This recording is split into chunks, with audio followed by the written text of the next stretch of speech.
Just a friendly reminder that love is not a feeling. It is a commitment. Alam mo, sa totoong buhay, hindi naman palaging masaya ang isang relasyon.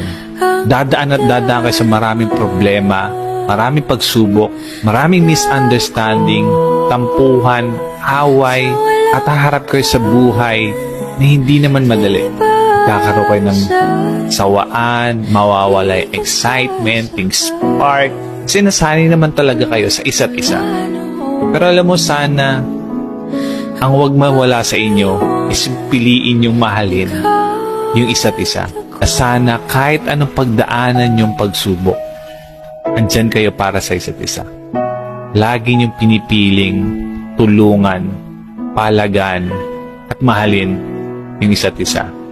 Remember that love is a choice and always choose to love each other. Okay?